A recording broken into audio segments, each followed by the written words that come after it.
Pendengar, 9 Desember 2022 diperingati sebagai Hari Anti Korupsi Sedunia atau Hakordia. Nah, dilansir dari situs resmi KPK, tema Hari Anti Korupsi Sedunia 2022 adalah Indonesia Pulih Bersatu Melawan Korupsi. Nah, apa makna dari tema tersebut dan bagaimana juga peran dari KPK dalam mengawal pemilu di 2024 nanti? Saya Beri Hamzah, sudah bersama dengan Ketua KPK Firly Bahuri di hari ini. Pak Firly, apa kabar Pak? Ya, terima kasih atas kehadiran El Sinta ke kantor KPK. Saya dan segenap insan KPK dalam keadaan sehat dan kita terus berupaya berjuang di dalam rangka membersihkan Indonesia dari praktek-praktek korupsi. Amin. Wah, keren nih. Saya senang nih bisa ketemu langsung dengan Pak Firly karena waktunya sempit ya kalau kita mau ketemu dengan Pak Firly karena kesibukannya memimpin KPK melakukan pemberantasan korupsi. Pak, tadi di awal saya sudah menyampaikan tentang tema Hari Anti Korupsi atau Hakordia di tanggal 9 Desember 2022 ya, adalah Indonesia Pulih Bersatu Melawan Korupsi. Ini maknanya apa sih Pak? Dan kenapa tema ini yang dipilih Pak? Ya, yang pertama kita sungguh sadar bahwa Indonesia dan seluruh dunia menghadapi suatu krisis di mana kita menghadapi lebih dari 2 tahun kita berjuang melawan pandemi COVID-19. Ya. Dan tentu kita semuanya mengalami keterpurukan. Kita harus bangkit dari pandemi COVID-19 dan juga kita harus bangkit untuk memulihkan ekonomi nasional.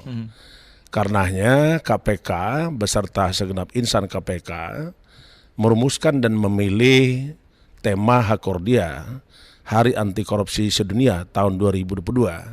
Kita pilih adalah Indonesia Pulih Bersatu Berantas Korupsi. Nah, tema ini kita selaraskan dengan semangat keketuaan Indonesia sebagai presidensi G20, di mana di temanya disebutkan adalah Recover Together, Recover Stronger. Dan kita tentu tidak bisa lepas dari perjuangan kebangsaan kita. Pada tanggal 17 Agustus yang lalu, memperingati Hari Kemerdekaan Indonesia, Indonesia memilih pulih lebih cepat, bangkit lebih kuat. Ya. Nah, itulah juga makna dari tema Hari Anti Korupsi Sedunia tahun 2022 yang dipilih oleh Indonesia, yaitu Indonesia Pulih Bersatu Berantas Korupsi. Maknanya adalah setelah kita pulih dan mungkin saja kita terus berupaya untuk memulihkan Indonesia dari suasana baru saja melewati pandemi COVID-19, kita tidak hanya pulih dari COVID-19, tapi lebih penting adalah kita pulih dari persoalan-persoalan kebangsaan. Antara lain persoalan-persoalan bencana alam kita harus pulihkan, tantangan dan hambatan terkait dengan terorisme, radikalisme, persoalan narkotika dan bahan-bahan psikotropika lainnya, termasuk juga kita harus pulih dari ancaman korupsi itu sendiri. Karena itu semangatnya Indonesia Pulih. Selanjutnya, sebagai negara yang dengan semboyan Bhinneka Tunggal Ika, walaupun kita berbeda-beda, kita harus semangat dengan rasa persatuan kesatuan di dalam menghadapi musuh kita bersama. Salah satunya adalah musuh kita adalah korupsi. Karena itu momentum Hari Anti Korupsi Sedunia kita ambil bersatu berantas korupsi. Maknanya semua kekuatan elemen bangsa dan seluruh anak bangsa harus terlibat di dalam upaya-upaya pemberantasan korupsi. Tidak hanya pemerintah, kementerian lembaga, pemerintah pusat, pemerintah daerah, tokoh masyarakat, tokoh agama dan segenap anak bangsa harus menjadi satu kesatuan di dalam upaya menyatukan diri, menyatukan komitmen dan tekad untuk memberantas korupsi. Itulah makna daripada tema Hari Anti Korupsi Sedunia tahun 2022 yang kita pilih. Indonesia Pulih Bersatu Berantas Korupsi. Wah, ini saya kira itu. Maknanya dalam sekali ternyata ya. Keren ini. Tapi ngomong-ngomong begini Pak, mengenai data Pak, sejak KPK pertama kali berdiri ya sampai sekarang dipimpin oleh Pak Firly, sudah berapa banyak sih Pak KPK menangkap para koruptor atau tersangka ini Pak? Mungkin bisa dijelaskan. sebelum saya menjawab pertanyaan berapa banyak yang ditangkap, kita harus lihat bahwa suksesnya penegakan hukum itu tidak hanya dibatasi dengan berapa banyak kasus-kasus korupsi yang terungkap, tidak hanya dengan berapa banyak yang kita tangkap, tetapi ada hal yang paling penting adalah kinerja aparat penegak hukum itu harus diukur dengan bagaimana supaya tindak pidana korupsi itu sendiri tidak terulang dan tidak terjadi. Iya, tidak ada lagi gitu Pak ya. Kita sadar bahwa berbagai upaya yang telah dilakukan oleh pemerintah bersama rakyat Indonesia untuk memberantas korupsi ini. Regulasi tentang tindak pidana korupsi sudah begitu lengkap. Aparat penegak hukum sendiri begitu kuat. Sistem demokrasi kita dengan keterbukaan tentulah itu adalah salah satu pilihan supaya dunia dan khususnya Indonesia betul-betul terbuka sehingga tidak ada celah dan peluang untuk terjadinya korupsi. Tapi faktanya sejak KPK berdiri, jilid pertama pimpinan KPK di tahun 2003 sampai dengan tahun 2022 ini, sampai dengan data akhir tanggal 30 November 2022, KPK telah melakukan penangkapan dan penahanan terhadap pelaku tindak pidana korupsi kurang lebih 1.479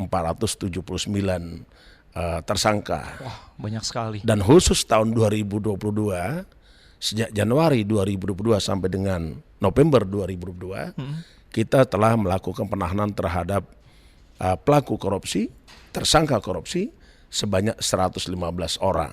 Dan ini akan terus bertambah. Iya. Ini, saya kira itu. Iya. Oke Pak. Ya.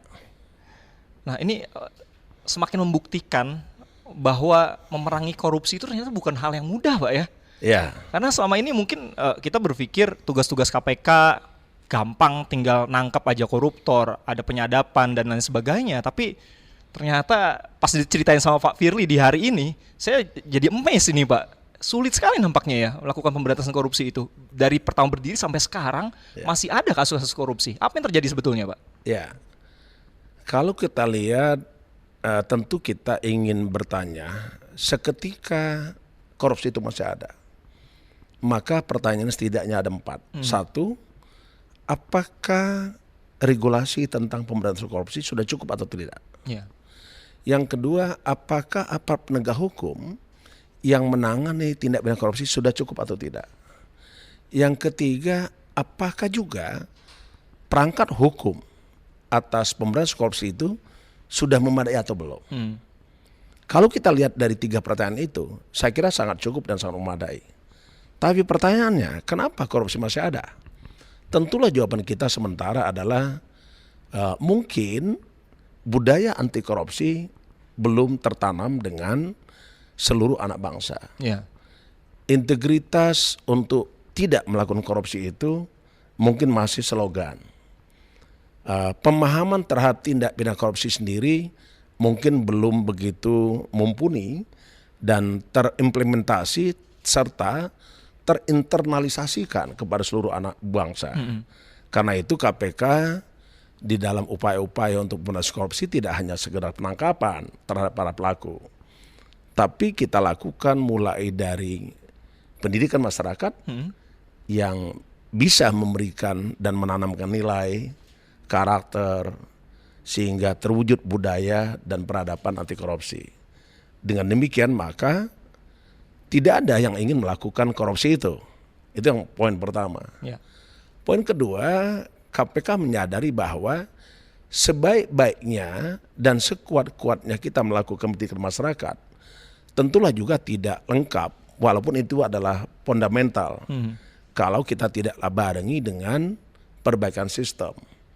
Karena sesungguhnya korupsi itu terjadi karena lemah, gagal, dan buruknya sistem. Ada kalimat yang selalu saya pakai, corruption because of fail, bad or weak system.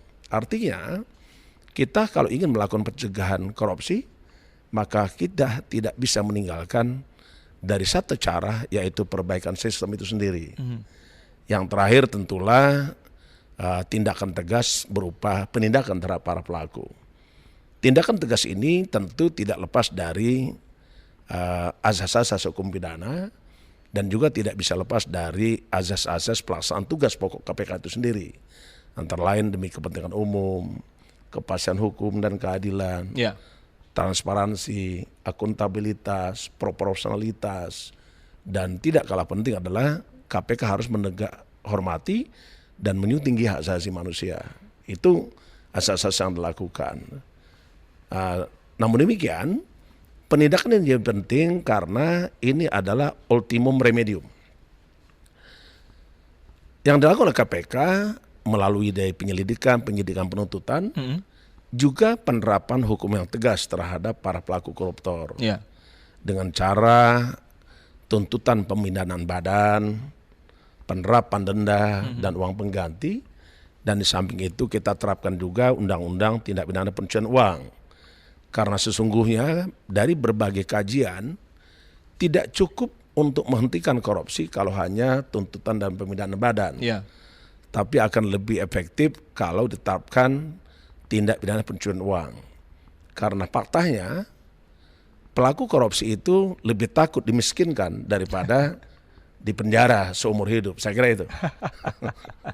Wah, keren, luar biasa. Ternyata banyak sekali insight menarik yang saya dapatkan ya setelah ngobrol-ngobrol langsung dengan Pak Firly. Ini pas banget momentumnya. Saya mungkin setelah ini juga bisa belajar banyak lagi dan menyebarkan apa yang tadi disampaikan oleh Pak Firly tentang bagaimana pemberantasan dan juga pencegahan korupsi. Nah, apalagi Pak Firly, ini saya baca-baca rajin sekali karena memang di periode ini nampaknya ya di bawah kepemimpinan Pak Firly di KPK periode ini ada 3 strategi pemberantasan korupsi yang dijalankan di Indonesia oleh KPK. Saya baca ini katanya Trisula pemberantasan korupsi. Jadi ujungnya itu seperti Trisula. Jadi tajam semuanya. Ada strategi utamanya yaitu penindakan, pencegahan dan juga pendidikan.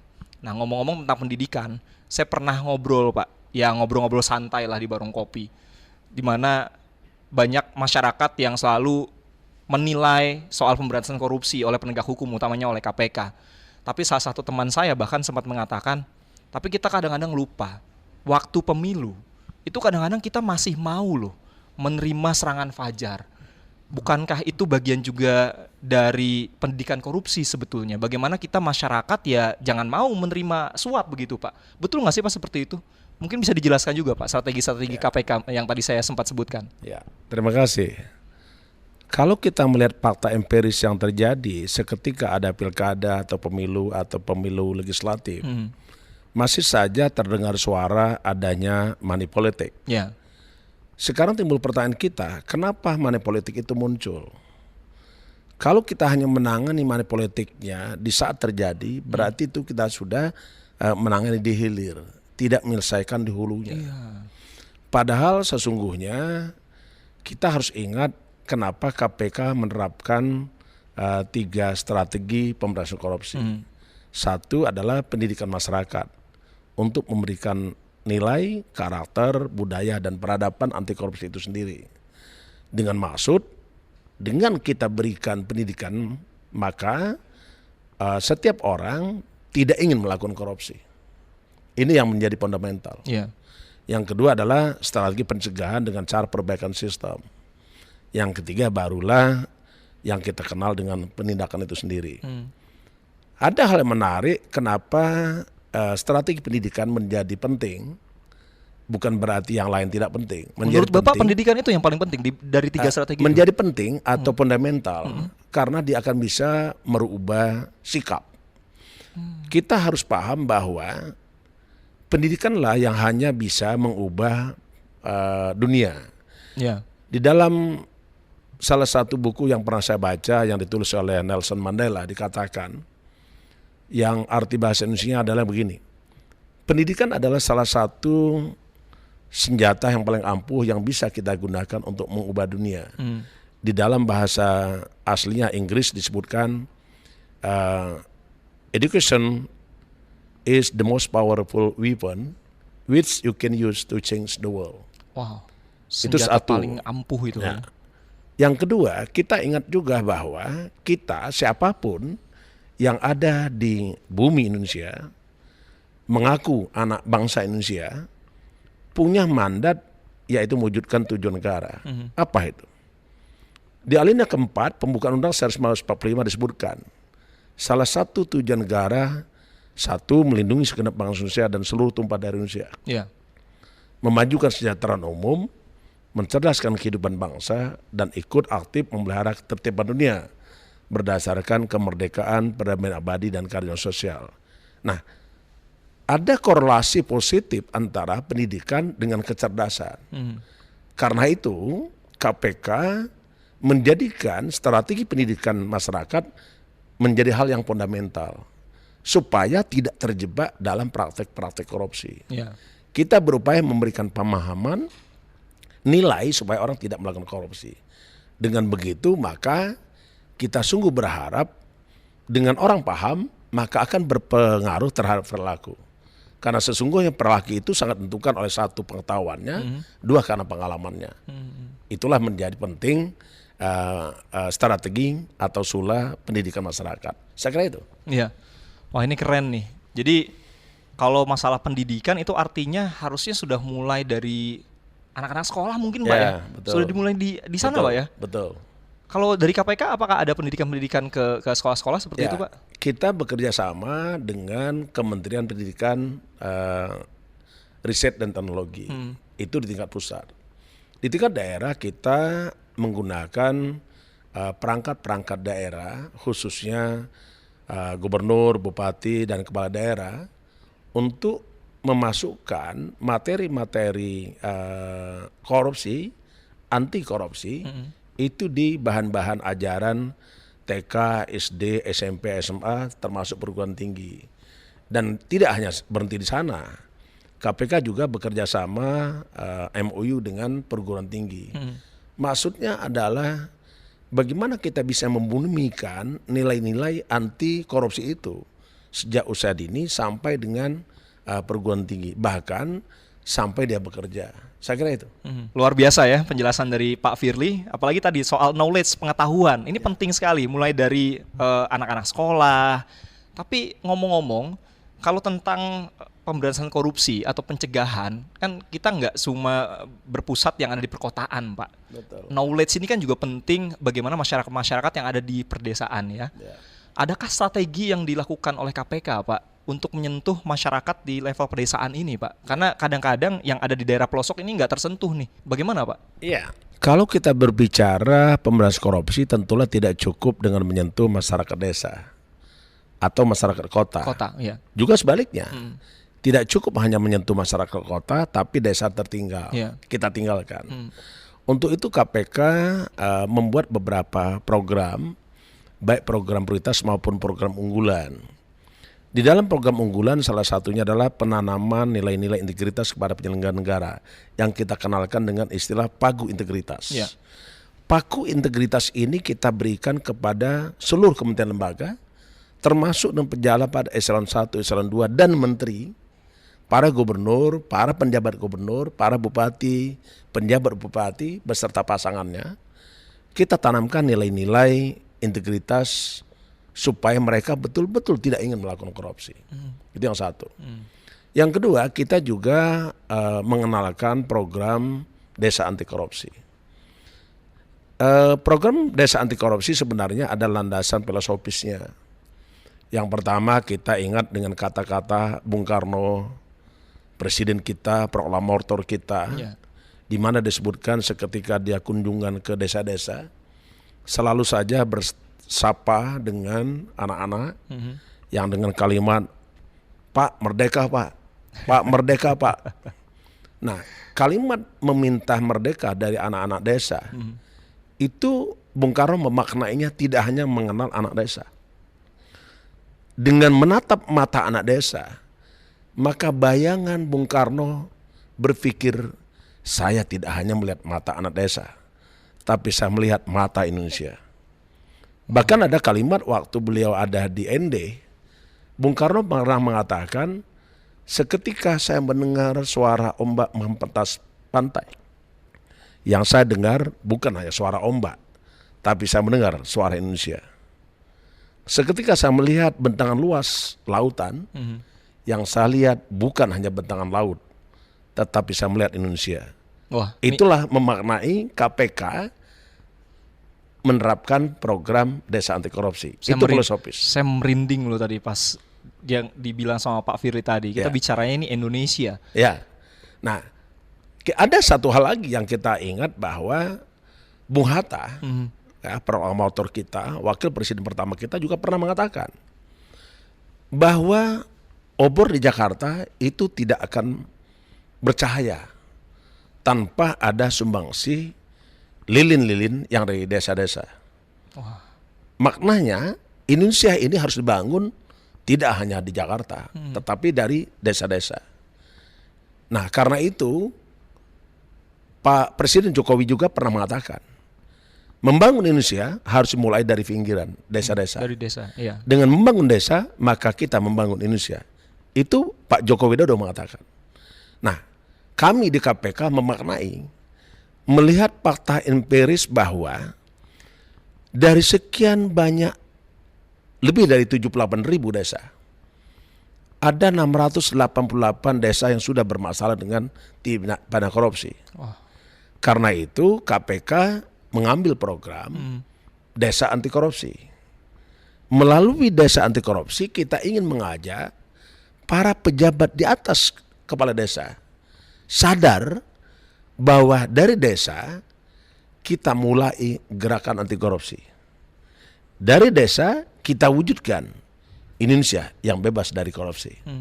Itu yang kita kerjakan. Ya, contoh sederhananya apa Pak? Apakah ketika ada program-program di desa itu, karena kita tahu ya ada dana desa, program-program itu ya kita pergunakan dananya ya untuk kepentingan masyarakat, dan kepentingan pribadi begitu Pak? Kurang lebih seperti itu. Nah, KPK menyusun panduan bagaimana mewujudkan desa anti korupsi, mulai dari melatih para kepala desa dan perangkat desa dalam rangka penyusunan program-program desa. Juga bagaimana cara membuat pertanggungjawaban keuangan desa. Di samping itu kita memperkenalkan tentang pelayanan publik yang tidak koruptif di desa dengan cara mengembangkan digitalisasi pelayanan publik.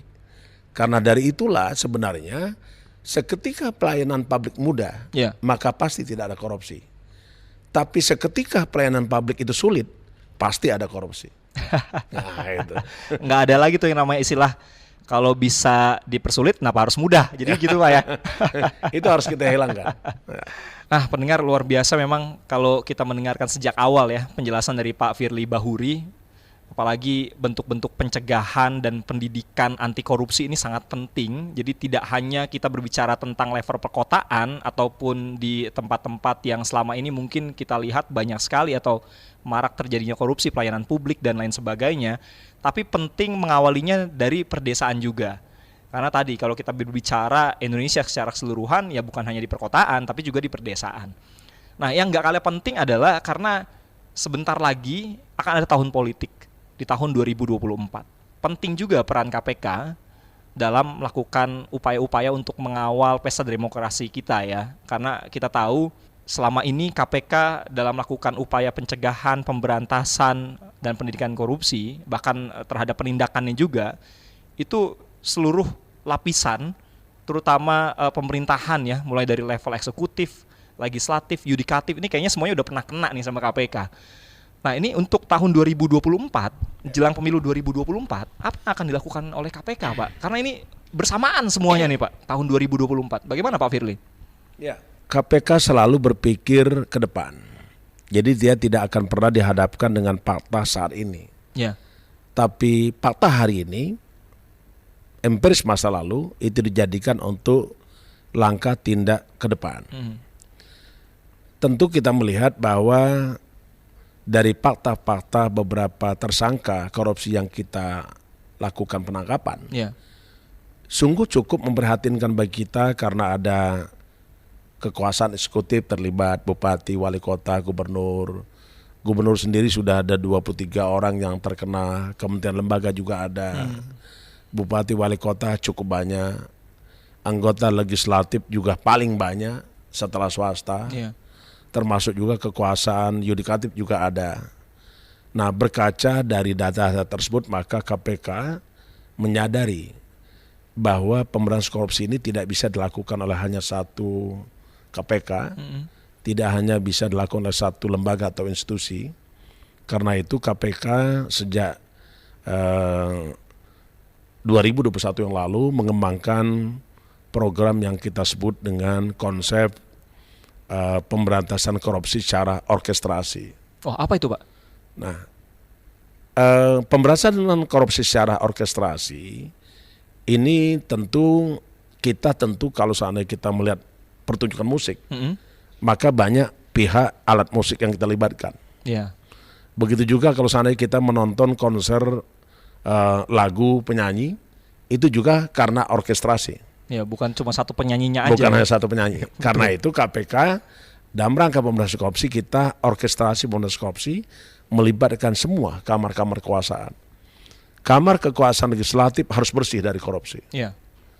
Tidak boleh ada lagi penyusunan undang-undang karena ada istilah basah dan kering. Ya, pesanan apalagi, Pak. Tidak boleh. Ya. Yang kedua, di kekuasaan eksekutif dalam rangka pengesahan anggaran, pengadaan barang jasa, termasuk juga pembinaan sumber daya manusia, reformasi birokrasi juga harus bersih dari korupsi. Termasuk juga badan-badan peradilan juga harus bersih dari korupsi. Di samping tiga kekuasaan legislatif, eksekutif, dan yudikatif, satu kamar kekuasaan yang tidak boleh kita kesampingkan ataupun ditinggalkan, yaitu kekuasaan partai politik. Betul, ini baru saya mau singgung nih. Ya, karena kekuasaan partai politik ini begitu penting, dan mereka memiliki posisi strategis dan sangat menentukan bangsa ini. Partai politik menguasai suara rakyat, partai politik menentukan wakil-wakil rakyat, partai politik juga menentukan para pemimpin daerah, pusat maupun termasuk juga presiden. Bahkan pimpinan-pimpinan lembaga pun ditentukan oleh partai politik melalui perwakilan mereka yang ada di legislatif. Dan yang keempat, partai politik itu menentukan seluruh regulasi, peraturan dan hukum dan perundang-undangan. Karena itu partai politik harus kita lakukan upaya-upaya untuk menanamkan integritas supaya tidak terjadi praktek-praktek korupsi melalui program KPK yang kita sebut yaitu pendidikan politik cerdas dan berintegritas. Jadi tidak hanya cukup cerdas, tetapi harus berintegritas. Itu yang kita kembangkan. Apa itu, Pak? Ya, jadi seluruh partai politik peserta pemilu tahun 2019 sebanyak 20 partai politik, baik partai politik tingkat pusat maupun partai politik di daerah Aceh, ada 4 partai, itu sudah pernah mengikuti pendidikan politik cerdas dan berintegritas di KPK. Bahkan beberapa partai politik mensyaratkan seketika mereka kadernya untuk mencalonkan diri sebagai calon legislatif, maka harus ada surat keterangan lulus dari pendidikan politik cerdas dan berintegritas yang dikeluarkan oleh KPK. Nah, ini menarik sekali ya. Ini yang kita lakukan. Yang sebelum-sebelumnya tidak pernah ada. Jadi kader-kader partai politik menganggap untuk apa hadir, nggak ada dampak apapun.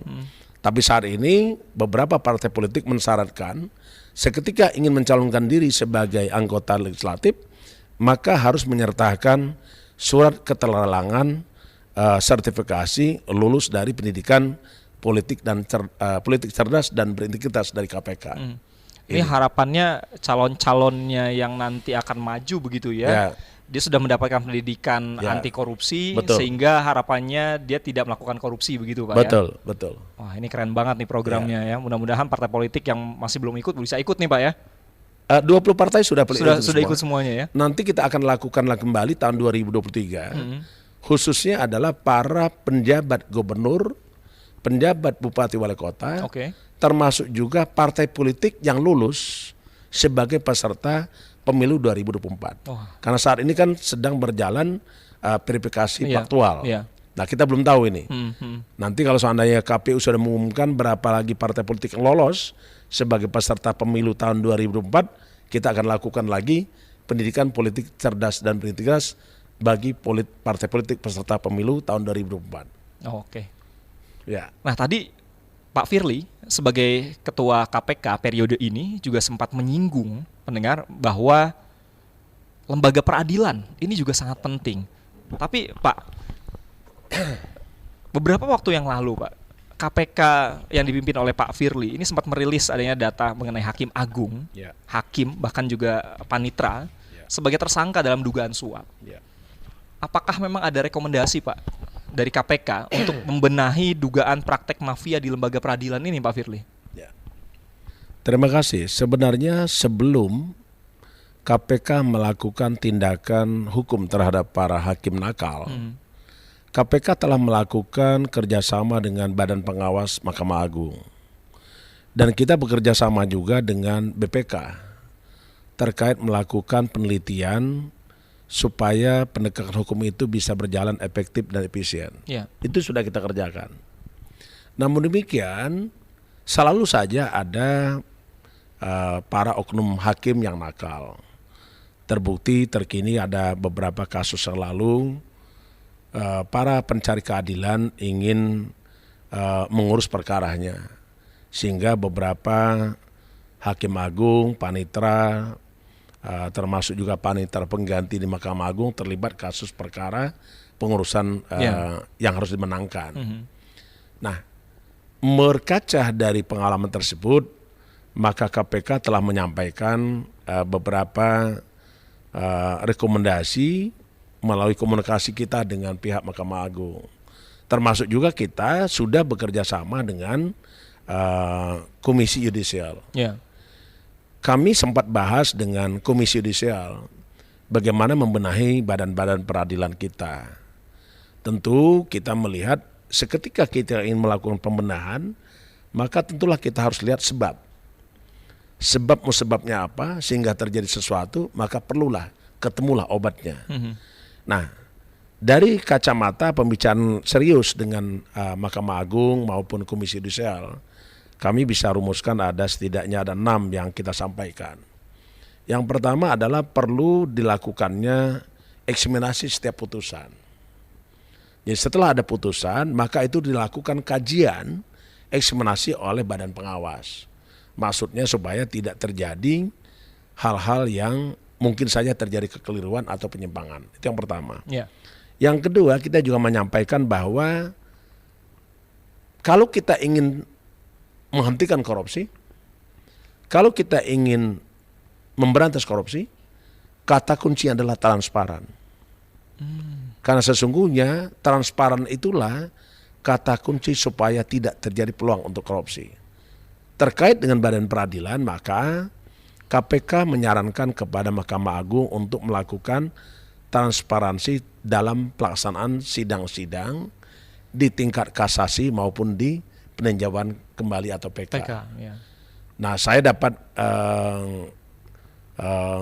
pemberitahuan oleh Ketua Mahkamah Agung, Pak Saripudin, rekomendasi itu dikerjakan.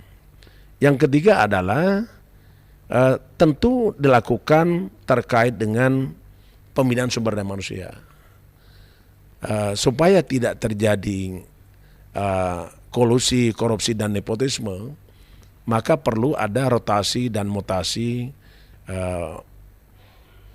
pegawai-pegawai dalam rangka untuk mencegah tindak pidana korupsi itu sendiri. Ya.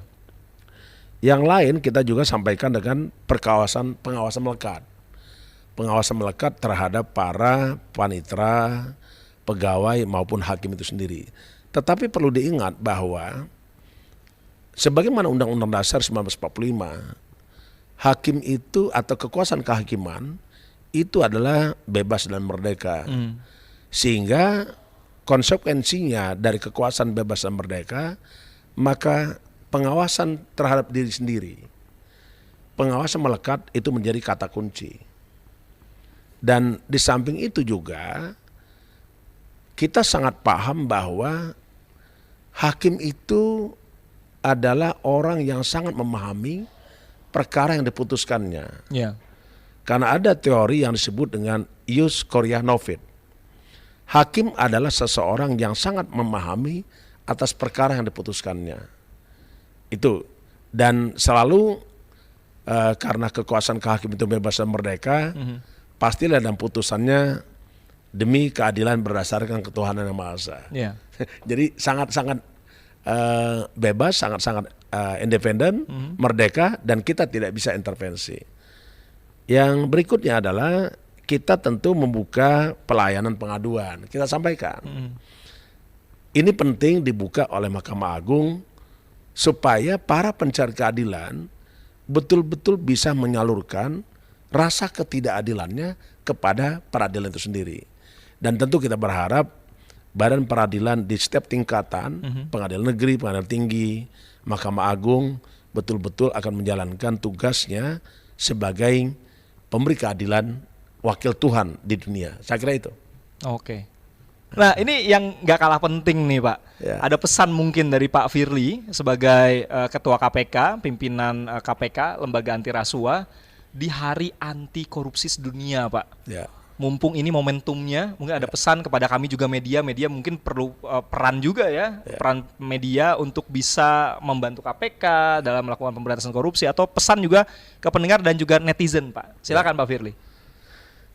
Ya, Hari Anti Korupsi Sedunia ini adalah salah satu momentum gerakan bersama, sinergi dan kolaborasi dalam rangka menggerakkan seluruh kemampuan kita untuk melakukan usaha-usaha bersama pemberantasan korupsi.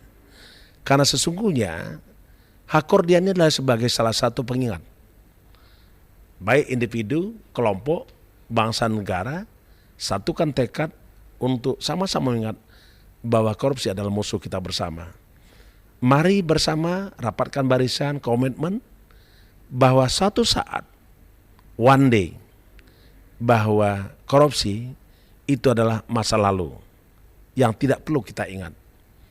Namun hal yang penting adalah suatu saat kita akan hidup di dalam dunia yang bebas dan bersih dari korupsi. Saya kira itu. Wah, luar biasa, keren banget nih. Saya senang sekali dan terima kasih Pak Firly di peringatan Hari Anti Korupsi Sedunia ini, dan di tengah kesibukan Bapak juga ya, kami dari Alsinta, saya Berry Hamzah dan teman-teman bisa diterima langsung di KPK. Mudah-mudahan ikhtiar dari KPK yang tadi sudah dilakukan di 2022 dan 2023 ini bisa berjalan dengan baik, terutama tadi. Jadi bukan hanya KPK yang punya kepentingan untuk melakukan pemberantasan korupsi, tapi kita semua, mulai dari kita sebagai individu, lembaga atau siapapun. Kalau enggak, kapan lagi Indonesia bisa maju tanpa korupsi tentunya. Terima kasih Pak, sudah bersama Alsinta Pak ya. Terima kasih pendengar Alsinta. Terima kasih seluruh pecinta KPK. Bersatu berantas korupsi. Ada salam KPK-nya Pak? Bagaimana kalau salam anti korupsi? Salam anti korupsi gitu ya. Saya nggak tahu kayak gimana. Tapi terima kasih untuk Anda pendengar dan juga netizen. Kita ketemu lagi nanti di lain waktu. Mudah-mudahan saya bisa ngobrol lagi dengan Pak Firly. Oke, makasih.